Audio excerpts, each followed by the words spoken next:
Today we're going to talk about smart kiosks, integrating Google for touchless interactive digital signage. I'm Walter, the CTO of Araya, and with me today I have Marco, our creative director, and Josh, our developer. If you have any questions during this webinar, please enter them in the live chat and we will answer them at the end. To begin, let's talk a little bit about why touchless. Why are we talking about smart kiosks? There's a growing challenge for kiosks because there is less desire to touch the screen, and there are less people in public spaces where they would typically be used in the past. So how are kiosks evolving? Moving forward, kiosks and touchless digital signage have a multitude of things going on. We're seeing movement with contactless experiences, where content is pushed to a mobile device, where payment is made without touching anything. We're seeing the idea of touching things less being applied to the content and designed with the physical kiosk itself. Kiosks are often connected to the internet by default, and this allows us to use new technology and software integrations that can also be leveraged for a better experience. There's also new hardware to help with the evolving challenges. So let's talk about the current risk. Just a few studies to cite here. In one, 100% of grocery store touchscreens were found to have bacterial colonies. 59% of those had dangerous bacteria, such as E. coli.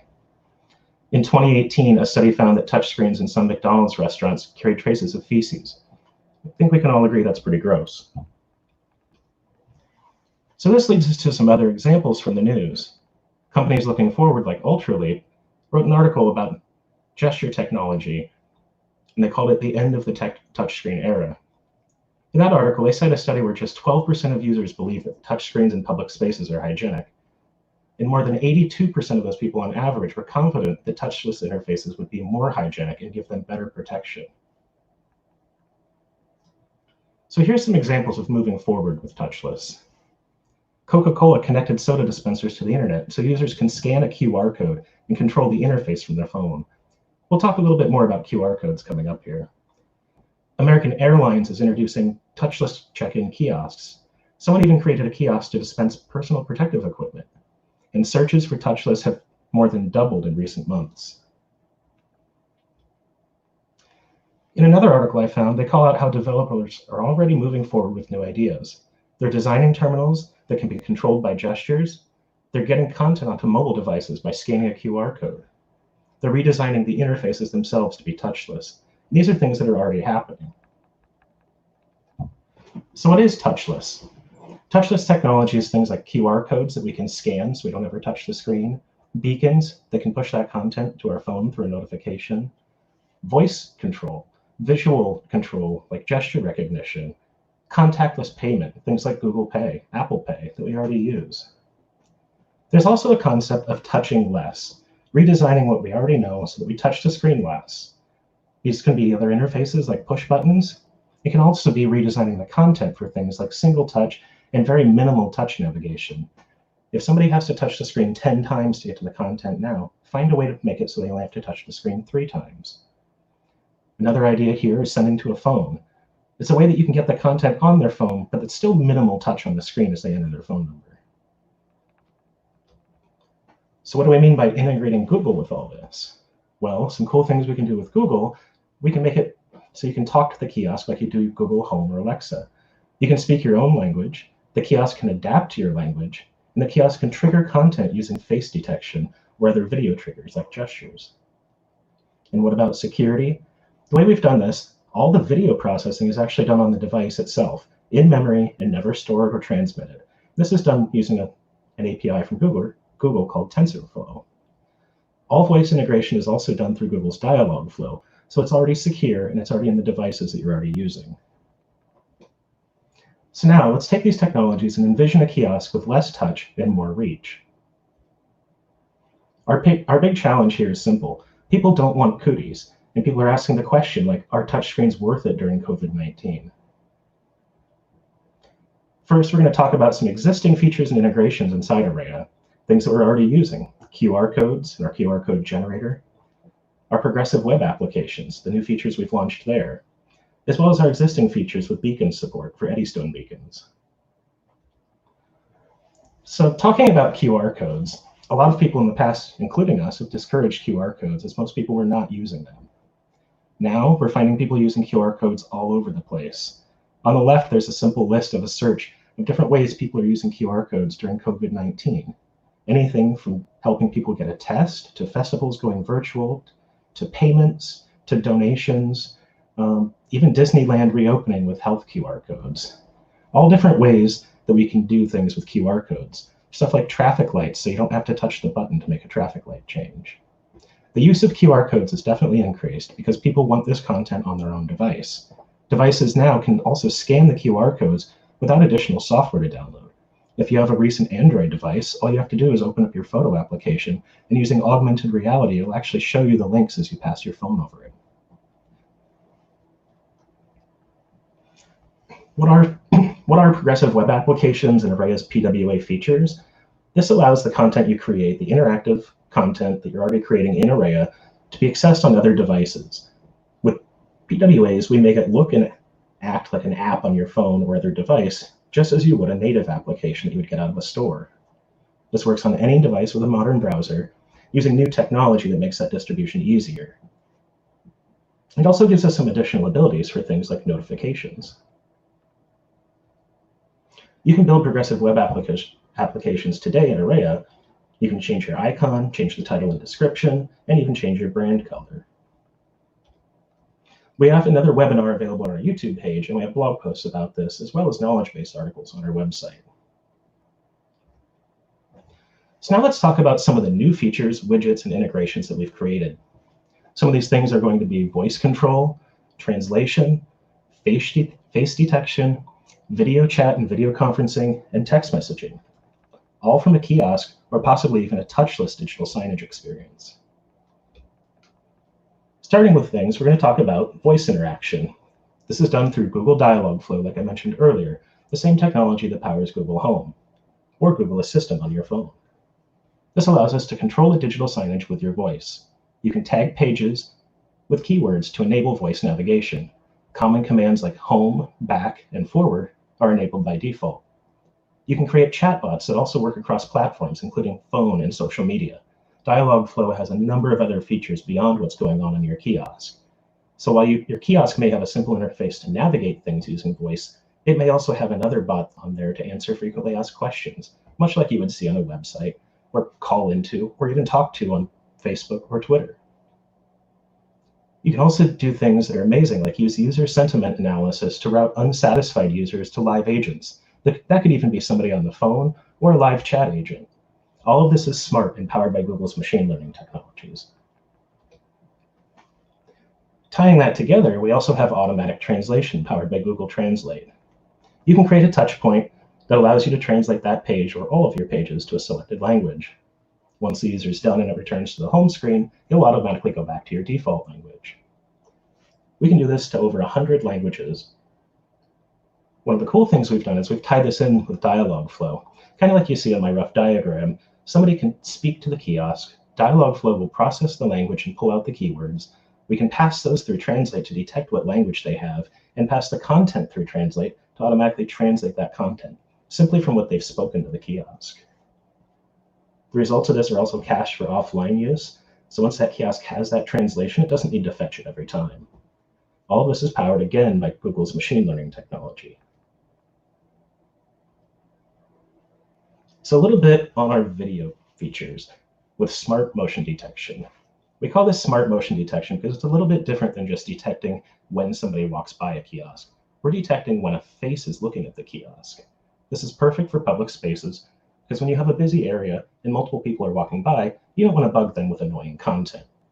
This is a really smart way of doing things. Now we can trigger the content when somebody actually looks at the kiosk. And you'll see why this is powerful with some of our examples coming up. Another thing that's a benefit is we know that our analytics and reporting are the actual people viewing the content, not just walking by. All of this is 100% secure and safe for public spaces. Again, none of the information is ever saved or transmitted. We're not creating profiles. We're not doing things where we're tracking people from one kiosk to another. This is purely to trigger your content. We can also create custom object profiles for things like gesture and object detection. These can be used in specific scenarios in areas like museums. Talking about video a little bit more, we're also able to embed video chat and video conferencing thanks to the open source technology called WebRTC. Using this, we can embed a video chat with a live person or a group of people. A lot of the video conferencing solutions we're already using right now use WebRTC or something similar underneath. It works on all the major browsers and modern devices, so it doesn't matter if somebody on one end is on their phone and on the other end they're on a desktop. It's already integrated with a number of existing services that you may already use. This allows you to keep all the security in-house and just embed the link to your video chat or video conference. This technology is supported by Apple, Google, Microsoft, Mozilla, and most of the industry surrounds it.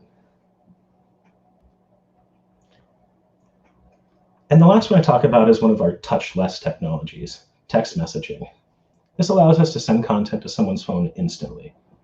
You tap a button, you enter your phone number, and then you can send things like the link to your Araya URL so they have the content in their hand. You can send links to other sites or services that they might be trying to access. You can send a message with directions or information, a coupon code, or contact information like an email address or phone number. This is a great touchless option for people who can't or don't know how to use QR codes. It's another way to get that information in their hands. So now let's talk a little bit about envisioning. As we talk about how we can connect all these different things together, there's a little bit of history of how kiosks and people have interacted, as well as software and people. Off to the bottom right, you can see our friend Clippy. If you remember back in the days when he was introduced, he was a novel idea. An animated character would pop up and help you whenever you needed it. Microsoft had a great idea with Clippy and the product and what they were trying to do to help people. But unfortunately, it wasn't very well received. People found Clippy to be annoying, or maybe a little too funny and less personable. So moving on from Clippy, how can we combine this for a two-way experience? It's a little bit more normal. We have two different ways to do this. Using things like the video recognition technology, we can actually trigger pre-recorded video content. So if somebody looks at the kiosk, we can play a pre-recorded video that says, "Do you need help?" Or we can go further with that and tie into a character animation service that generates characters on the fly. We can even combine this with Google's Dialogflow. So a character, instead of coming back and giving you text, can actually talk to you from the kiosk using text-to-speech. This creates an actual two-way conversation with an animated character that may look realistic. There's many character options, and there's a lot of services to choose from that provide this. Each one's going to have different levels of integration possibilities. So now when we bring this all together, you can walk up to a kiosk, it detects your face and asks if you need directions. You can touch the screen to say yes and begin speaking your native language. The interface will then translate to your language, and the content you requested shows that's also automatically translated. If you want to take that content with you, you can scan the QR code to get the information on your phone, or you can tap the SMS button and enter your phone number to get the content on your phone that way. Didn't find what you were looking for, or maybe it's a wayfinding scenario and you get lost, you can tap the button for a live video chat and talk to a real person remotely. So a little bit about the hardware and devices that are required for this. Some of the changes are not just in the software integrations there, but also in the hardware that's available. There's a lot of considerations here when we talk about new ways to interact. Touch versus non-touch. If you're designing a touchless interface, you might still have interactive content, but you might not have a touch screen. So that's something to think about is, do you need that touch screen now? Or what type of touch screen do you need? What other types of interfaces are there? Things like push buttons, temperature scanners, fever sensors, things like thermal imaging cameras can be integrated. Beacons to help push that to somebody's phone. Beacons are typically a hardware device in most locations. So you can buy small Eddystone beacons and place them around that will broadcast your Araya URL to people's phones. What about which video camera and audio requirements? What do you need to have a camera placed at that kiosk? Do you need signage to go with it, warning people if there is a camera? Are you looking at specific hardware, like on the left, where it's actually a visitor check-in kiosk that's a self-designed product? Or a self-contained product, I mean. So a little bit more on the hardware and devices. Some of the other considerations here are portrait versus landscape. What works best for your content, what works best for your users, and what works best for your location. You might have restrictions on things like ADA and accessibility requirements. You have to think about consumer versus commercial displays. Can that consumer display be turned to a portrait orientation and still be under warranty, or will it overheat in a short amount of time? What about commercial displays? Are they able to be cleaned? Are they a medical grade commercial display? There's all different types within there. Depending on how often it's going to be cleaned and with which types of solvents, there's different ratings for those types of displays. What about indoor versus outdoor? There's totally different types of requirements for indoor versus outdoor. Everything from ceiling to brightness to possibly even air conditioning in a case. There's a lot to think about when we talk about an outdoor display. A lot of that goes down to the same things for inside when we talk about the type of kiosk. Are we talking about freestanding, poster, an angled kiosk, a wall-mounted kiosk? What other accessories are with it? It can be as bare as the poster kiosk on the left, or something all the way up to the one on the right, where you've got a sanitizer dispenser, a thermal camera, a wipe station, and a brochure rack all in one kiosk. There might even be other things mounted next to the kiosk where it might be part of a bigger installation. So putting this all together again, let's talk about moving forward and envisioning a hospital and healthcare digital wellness system. This is just one example and can be applied to many industries. There's a lot of different ways we can apply this technology and different touch points along this experience. Starting with outside, when somebody's pulling up or getting out of their car, or maybe even driving by, there's all different types of signage that you can present them. Things as simple as the COVID protocol. What do they need to do next? Inside the entrance, you can do things like a wayfinding kiosk, a thermal detection station, or even show wait times. Some places might even need a foot traffic counter to tell how many people are coming in or out.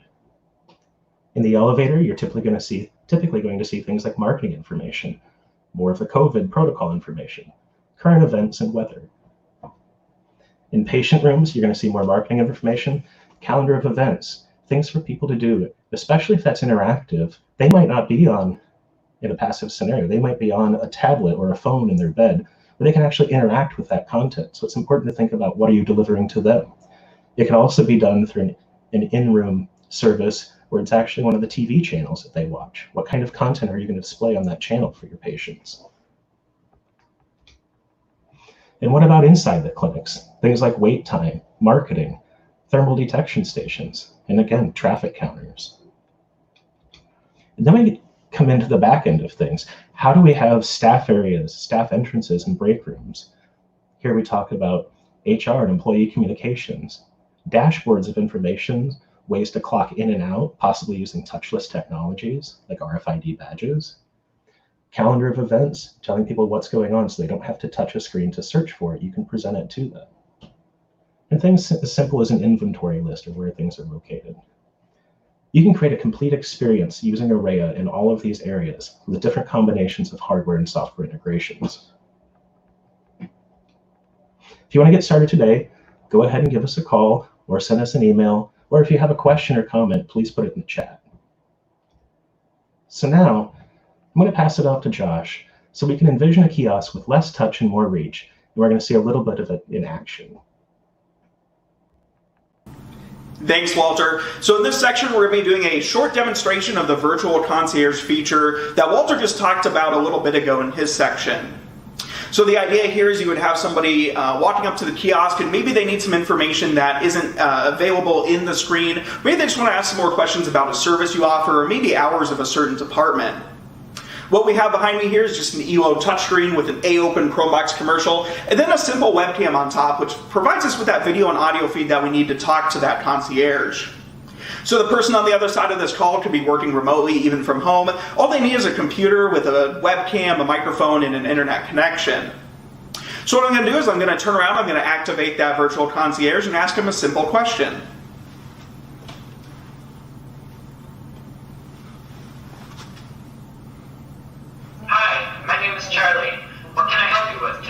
Hey Charlie, I didn't see the cafeteria hours listed anywhere in the content. Can you, what are those hours? The cafeteria is open from 7 a.m. to 7 p.m. and breakfast is served until 10:30. You can also find directions and menus by going to the cafeteria section of the building directory. That is awesome. Thank you so much, Charlie. You're welcome. Have a great day. Yes, you too. Yes, you too. So that was just a real short, quick demonstration of that virtual concierge feature. We're going to come back in a little bit and talk about some more features of a touchless or touchless kiosk. What I'm going to do now is I'm going to send it over to Marco, and he's going to talk a little bit more about how to design content for a touchless or a touchless kiosk. So over to you, Marco. All right, thanks, Josh. That was awesome. So yes, I'll be getting into how to create content for this new smart kiosk. Plus, I'll also be sharing how simple it can be with Arraya.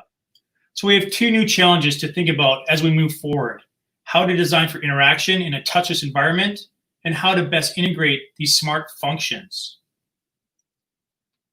So before we dive into what's new, let's review what hasn't changed on a kiosk. First, navigation for content still needs to be efficient. It always needs to be engaging and dynamic, and we still need to think about ADA standards. But in the past, touchpoints needed to be reached by someone in a wheelchair, but now with this touches option, they can just use their voice instead of reaching. And since I'm a designer, always remember, good, clean design creates positive interaction. So what makes good, clean design? Let's quickly review these 4 areas I like to target. The first is simple interaction. This is the 3-touch rule. You need to be able to reach content in 3 or less commands. Overall, you want a path that is easy to follow and avoid getting lost in too many pages. Dynamic integration. These use sources from the web to keep news and information live. A travel agency can display the weather on popular destinations. A hospital can show COVID news feeds. A company can promote upcoming events using their calendars. A school can promote what's happening with Twitter. Then there's focused information. This is your content. It can be your company news, recognition of employees or success stories, promoting your marketing, maybe showcasing a new product, and make it personalized, less stock photos, and use photos from your phone. And always follow your visual branding guides. Know your colors, use correct logos, and make sure they're high quality. Make it feel professional, like a company app, and maybe even match it to look like your website. So that quickly outlines a clean design for smart kiosks. There's also a PWA webinar on our YouTube channel that explains this in more detail. Now I want to get into these 4 new things we need to account for. Well, because of COVID, we know there is less desire to touch a screen now. So how do we get them to use it? There's this language translation. How does that work in? And reaching viewers' devices. Well, how do we do that? And integrating new COVID protocols. What does that look like? So the first thing to account for is this less desire to touch the screen. Well, thanks to COVID, but we're forced to use this dialogue flow. But that's a good thing, because now spoken commands can act like touching the screen. The problem is that this is very new. It's not common, and people won't realize a kiosk can do this. It's going to be really important to inform that your display is voice-driven so that it still gets used. So how do we show this? It must be bold and in their face. Really emphasize the speaking on the home page. Actually saying something like speak a button below to begin or talk to navigate, and then use color that stands out. Here I use red with white copy like a stop sign. Make it the first thing they notice. Introduce speech icons. These are great visual aids to emphasize speech even more. The icon with the person's head actually looks like they're talking, and that says a lot. And when using language translation, call it out with some options to use. Here it says speak any language, and it is displayed in Spanish and Cantonese. And you can emphasize it even more with buttons that are translated, almost like you're giving them more options to pick the language from the buttons. Another good idea is to walk them through it for the first time, kind of like holding their hand. Actually tell them to say a command. Like in this example, it says, to begin, say main menu. Then they will advance to the main menu, realize it works, and hopefully continue to talk to the kiosk. And once inside your pages, it's important to continue using the icons to show what phrases or words are speakable. As shown in the pink ovals, the icon is placed next to the words that link to the pages. Looking at the first line, Civic Center Building 1, Building 1 is in quotations showing what word to speak, then the icon is placed next to it to call it out as a link. So that covers some of the ways you'll need to inform about using voice. Now let's get into some of the things that make it easy to find content using speech. The idea here is to show what speakable commands are available. So a good tip is to include menu listings. In this example, say you're looking for sign licenses. Maybe you guess and ask for license, but if you look under services, you can find license listed as a word to say. Then you're taken to the license page, and this is listed in the subsection. In the submenu section, you can find signs. Now say signs, and that content page will come up. And also note in this section, icons are also used for navigation words like main, page, and help. So this voice interaction is way cool, but what's even more amazing is that Array has made it so simple to set up. No coding or programming is needed, and navigation is based on page tagging and naming. With Dialogflow enabled, it will automatically link a word you say to the name of the page in the presentation. So in this first window, it shows the touch widget options. You choose the page you want to link to. Then in the text field, you enter a word or phrase that needs to be spoken. Then in the layout page, position the widget over the corresponding text. And when creating button shapes like the back button, you just need to do the same thing. Well, that's basically all it takes. And so I've been designing for 20 years, and I would never have thought this could be so simple to make happen. The second thing to account for is this language translation. Thanks to Google Translate, you just need to design one layout in English, and Translate automatically happens to the text. In the past, this type of translation involved many versions of content needing to be created in other languages, so it was something often never done. Plus, when combined with Dialogflow, now the kiosk can actually detect a language being spoken and instantly will translate that text to match. So how do we design for text translation? The one thing to remember is that when language changes, it will reflow without much formatting control, but we can do some things to account for this. When setting up text areas, like shown in the red outline, you want to leave extra space for conversion. Plan for like a 25% change. Also think about headlines. They need to have room to expand. In these examples highlighted in the red, you can see that the headline areas extend past the last letter. That way, if it converts longer, it doesn't break off to a second line, which could look bad. Even pad the touchpoint buttons with room. You can see that the length of the button is much greater than the text in it. This will keep your buttons looking consistent. So let's take a look at the text translation in action. The top is the original design, and below on the left is German, and on the right is Indonesian. The long paragraph section did expand for both languages, but because enough room was added, the autoflow still looks good. Now the headlines changed a bit, but most of them worked out. You can notice that under the location description on the bottom left, the text translation is longer and dropped a word on the Indonesian translation. So this is something that could be fixed by adding more and extra space. Looking at the bottom buttons, 2 have been translated, but maps is still English on the Indonesian side. What has happened is that there's no direct translation for the word map. So as a design, so there's no translation for the word map. This doesn't happen often, but it's something hard to avoid with automation. So I hope this shows how Google Translation is a game changer.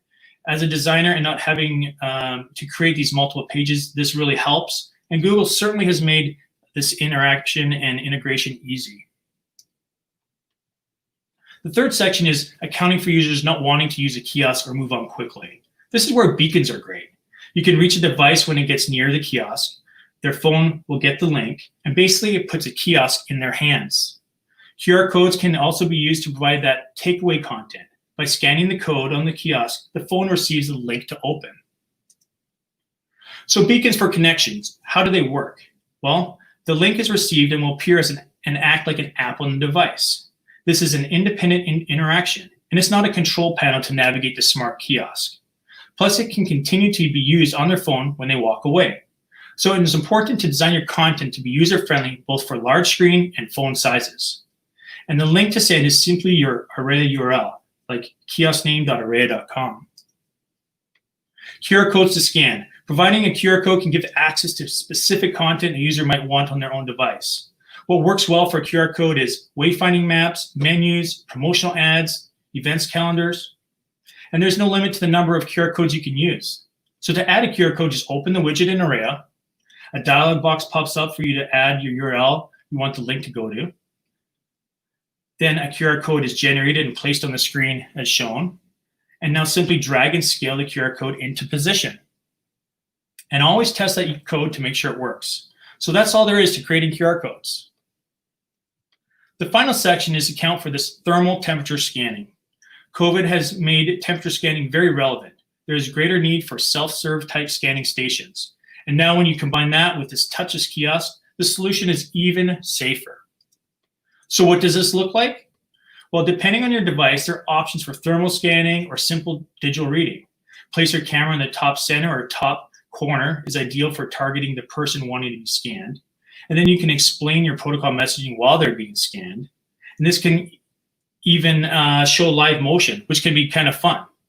And still use those speech icons here. And even give them the cue to say, scan to begin. So in conclusion here, I hope I provided some answers on how to design for interaction in a touchless environment and how to best integrate these smart functions. One thing to mention is we also have design services that can always help you with creating a smart kiosk. And we have how-to videos on YouTube and free training and support. So now that we have envisioned the new features for a smart kiosk, plus learn how to create content for this touchless environment, I'm going to pass this next session back to Josh, who's going to show some real samples that achieve these touchless integrations. Take it away, Josh. Thanks, Marco. So in this section, we're going to be doing a live demonstration of some of the features and some of the functionality that Marco and Walter talked about in their sections of the webinar. So this is an example that you would maybe see in a hospital, a government building, or a school. Somewhere where you have wayfinding or maybe an office directory and you have a large amount of foot traffic and you want to be able to get to that information, get that information to the widest audience possible while physically limiting, how much touch they have to do on the screen. Behind me, we've got a couple ELO touchscreens, and they're powered by an AOpen Chromebox Commercial 2 and then an Asus Chromebox 3. The only additional piece of hardware we have here is just a simple webcam, and that just provides us with that video and the audio feed for some of those touchless kiosk functions. The first feature that I'm going to demonstrate here is Arraya's motion detection feature, which uses Google's TensorFlow API and TensorFlow library to determine when somebody is actually looking at the screen. So that means a road passerby or maybe a vehicle driving by the window isn't going to trigger that. We also give the user a sensitivity adjustment so they can choose, how sensitive it is to somebody looking at the screen. So I'm just going to back up real quick and turn around and face the monitor. And what we saw there is, once again, that feature waits until it sees somebody looking at the screen. The other cool part about that is all the processing is done right on the Chromebox, so that data isn't sent anywhere. The next feature I'm going to talk about is Arraya's Dialogflow feature. And we're also going to talk about Arraya's Translate feature or Translate widget at the same time. So these pages are tagged with keywords or maybe common phrases that a user might say to the screen to maybe get a map somewhere or somewhere in the building or an office directory. Using Dialogflow, what we can do is we can speak to the screen, and Dialogflow will take the audio intent and do a couple things with it. The first thing it'll do is it'll try to match it to those keywords or phrases that we pre-programmed and automatically take the user to the appropriate page. The second thing it's going to do is it's going to automatically determine what language the user speaks in. And Dialogflow and Translate support a wide array of languages. Anything, Spanish, English, German, Cantonese, Mandarin. There's a large list of languages that are supported by it. So in this case, for this demonstration, I'm going to turn around and I'm going to manually activate Dialogflow, and I'm going to say cardiopulmonar. And what it's going to do here is it's going to take me to the cardiology or cardiovascular area or department, and it also translated all of the text boxes, all of the pages and everything into Spanish.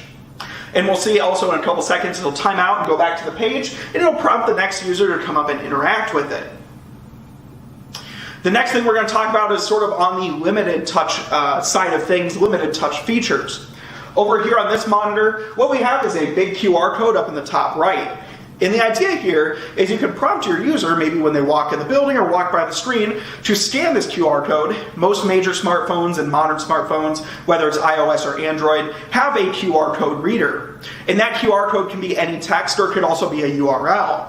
That URL could actually direct right to your Arraya content, so the user could bring up this same exact content right on their own cell phone. The idea here is limiting how much they actually have to touch the screen to get to this content and interact with it and get more information. The next thing is Araya's SMS widget or SMS feature. What you can do is you can prompt the user to insert their phone number and receive a canned message or a pre-populated URL via an SMS text to their phone. The idea here is, once again, the user can get that information on their phone without having to touch the screen a bunch. The cool part about that is when they're moving throughout the building or later on, they can bring up the same content just by opening that link that you've already sent to them.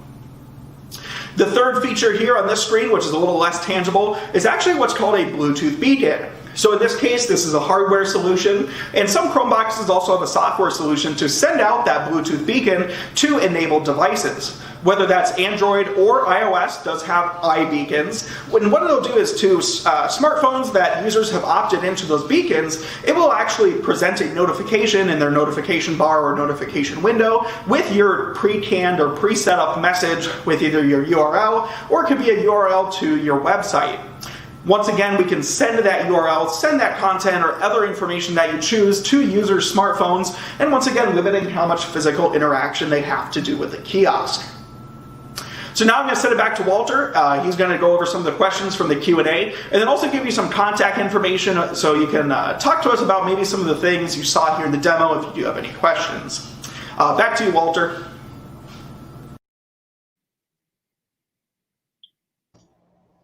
Thanks, Josh. That was an awesome demo of what we have available and how it can be used. I'd like to take this time now to take any questions that we have. I see Ron Vincent has wrote in. Looks like his question is, as an end user, will I experience any latency with the Google Voice commands? You may experience a small amount of latency. There is an indicator on the screen that shows that it's waiting for a response and when it's recording, so there is some visual cues for that. But if you've ever used Google Voice, Google Home, or one of those services, you'll have a similar slight delay, but we do give you some visual feedback. I think Josh's demo showed that perfectly. That was actually about as much as you could get, but it was also translating as well.